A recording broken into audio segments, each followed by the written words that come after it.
There is no worse feeling. There is no worse feeling than feeling uncomfortable in your own skin.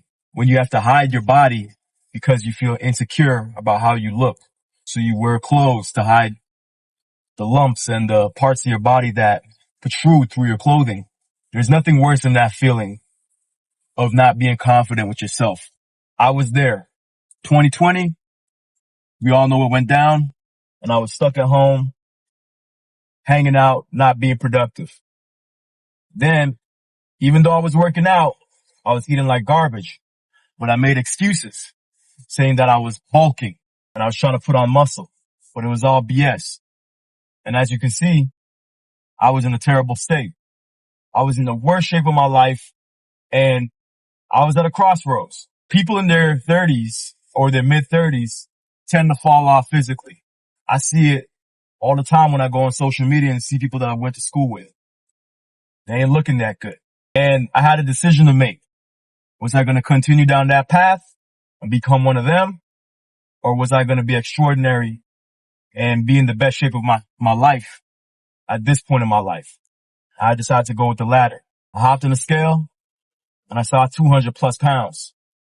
Now, I'm not the tallest guy in the world. I'm only about 5'6".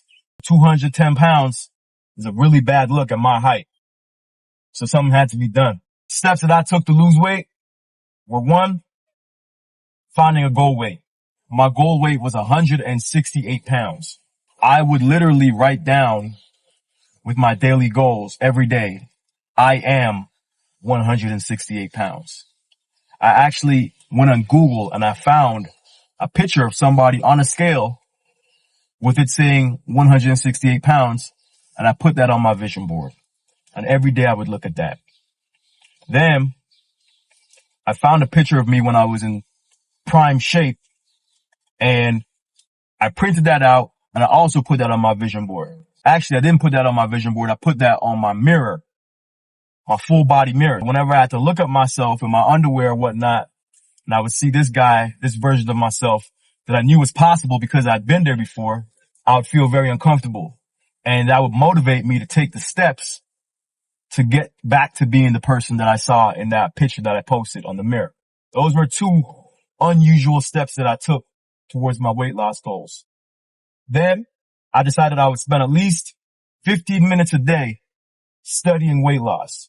So I'd watch one YouTube video a day on weight loss. And then I found this guy, Dr. Mike Diamonds. Great channel, by the way. I recommend you check him out. And he gave me a method on how to stay consistent with my weight loss. Now, the crazy part was I used to be a personal trainer, so I know exactly what I got to do.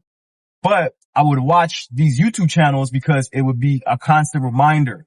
It would shape my identity as somebody who was studying fitness, that was learning about fitness. Therefore, because it was saturating my mind, now it became a part of my regular thought process.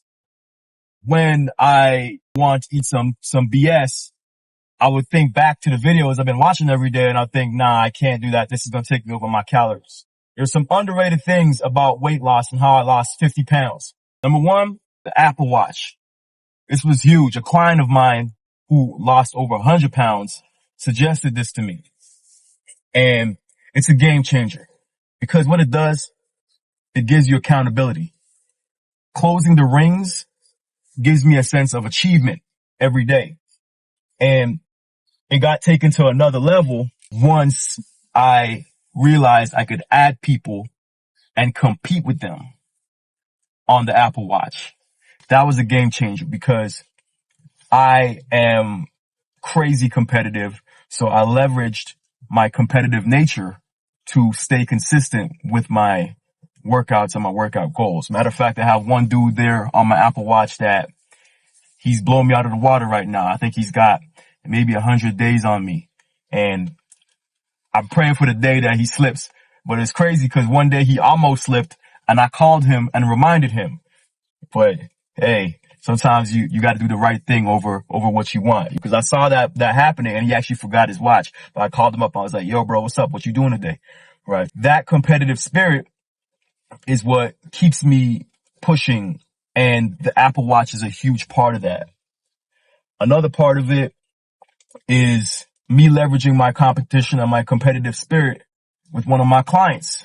The same client that lost over 100 pounds, he and I had a contest to see who would get a six pack.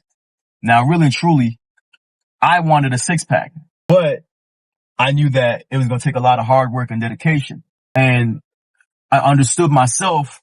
So I knew that if I was to compete with this dude, that my desire to beat him would overcome my desire to eat what I want or be undisciplined. I leveraged my competitive spirit for my weight loss journey. And then last and absolutely not least, this is actually last and most, I just started paying attention to what I was eating. I took MyFitnessPal seriously, which is an app. You could download that app and it'll track the food. You could scan the barcodes of the food that you want to eat. And what MyFitnessPal taught me about my eating habits is that some foods are too expensive. And I'm not talking about price.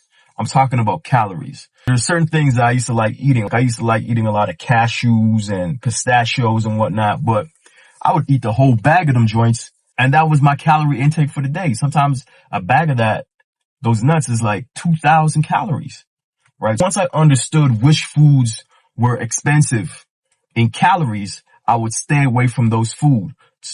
But I did not really have to reduce my volume, right? My volume stayed about the same because I realized if I can eat as many berries as I want, but I can't go crazy on the cashews, right?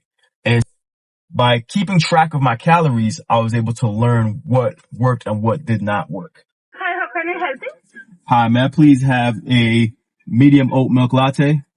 Medium latte with the oat milk. Could I also get that with one sugar? Pardon me? Could I get that with one sugar?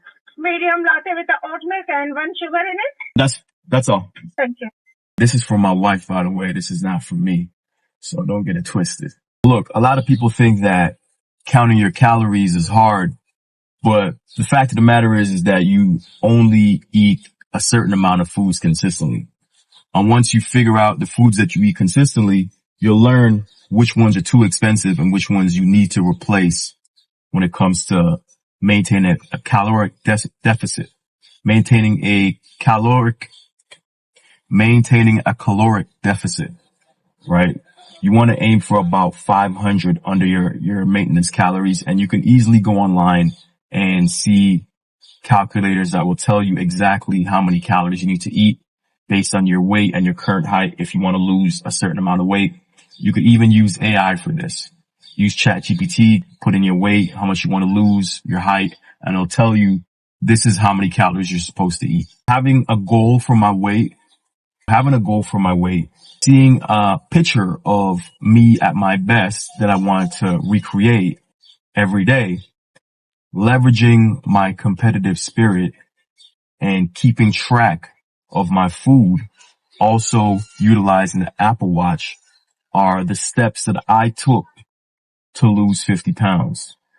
Now, you're going to see a lot of videos and there's a ton of content out there about losing weight and how you could pull it off and whatnot.